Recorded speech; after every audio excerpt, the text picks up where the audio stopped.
I still have fond memories of when my dad took me to NASA's space camp in Huntsville, Alabama. I was so excited to get the blue astronaut's training jumpsuit that I wore for 2 straight Halloweens until I couldn't fit in it for a third time. I was so fascinated with space that I couldn't fathom that anyone else wouldn't be as interested in it as I was, until the first dissenting opinion I heard was from my mother, who said that we should focus on problems here on Earth before we start going into space. I soon learned that this isn't an uncommon opinion in America today, and this is what eventually led me to wanting to do this project, to figure out how we got here. I wanted to take a look at when American interest in space travel was at its height, the space race. The space race was caused by the 1957 launch of Sputnik, and I believe that it reflects the American competitive spirit and our desire to be on top as a nation. Now, even before the space race, America had been working on space travel. With the help of German scientist Wernher von Braun, I learned from British historian Dedbert Cadbury's book, The Space Race, that in September 1956, Wernher von Braun was ready to test the Jupiter C rocket, which, if used to its full potential, would have been able to launch an American satellite into space a full year before the Russians launched Sputnik. This would have been a great advantage for the Americans and would have put the Russians under the defensive, but it was prevented by the Pentagon in order to prevent Wernher von Braun from completing a satellite before the Navy could complete their Vanguard project, which was severely behind schedule. This was an example of America purposely holding itself back from space travel, proving that it was not a priority at the time. However, this all changed when Sputnik launched in 1957. When Sputnik launched, America seemed weak, and the Soviet Union had proved that it was a competitor on the world stage and that it had a challenge for the throne of the world.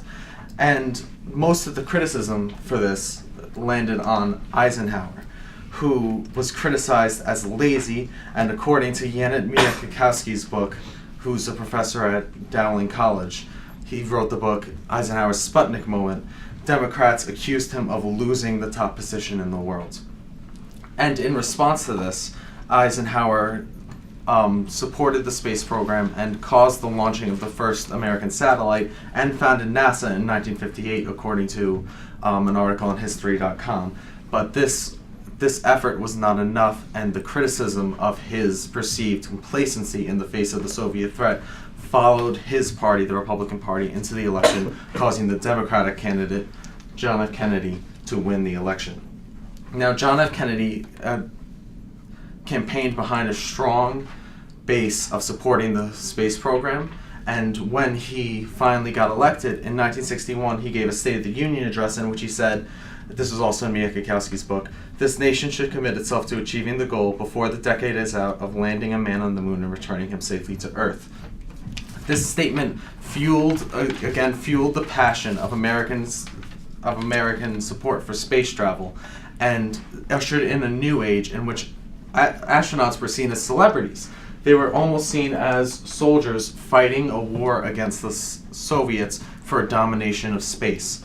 And the most famous astronaut was John Glenn, who was the first American to take a spacecraft into orbit in 1962. And according to Patricia Daniels' book, Astronauts Past, Present, and Future, he was greeted upon his return with parades in Washington and New York. Now, this exhibits how popular the astronauts were and how celebrated they were for helping elevate America once again to the position that they lost. And during this time, according to data published in The Guardian, a British newspaper, new President Lyndon B. Johnson raised NASA's budget to 3.52% of the national budget in 1964 and 4.31% in 1965. And this peak is shown here, but immediately after, there was a huge decline. You may be wondering what caused this decline, and that was actually the peak of American space travel, Apollo 11.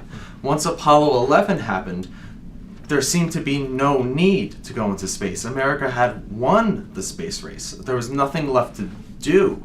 America had beaten the Soviets. America had claimed its top position. So interest dropped off significantly and support dropped off significantly, which leads us to where we are today. Trump's current askings for NASA's budget are according to The Atlantic, only 0.5% of the U.S. national budget, and as revealed by a study by the Pew Research Center, 68% of Americans are in favor of NASA, but only 23% say that we spend too little on NASA. So space travel isn't as much of a priority as it once was. People are still think it's a good idea, but it's just not what people want to spend money on right now because we have no big rival. So in conclusion, over time, interest in space travel skyrocketed and then plummeted due to the presence and absence of a rival. We mostly use space travel as a tool to get us to the center of the world stage in response to a threat. And I believe that the future of space travel is still hopeful because there are private space companies, and who knows, if another country rises to the challenge, maybe a Mars landing will be the great goal of a second space race.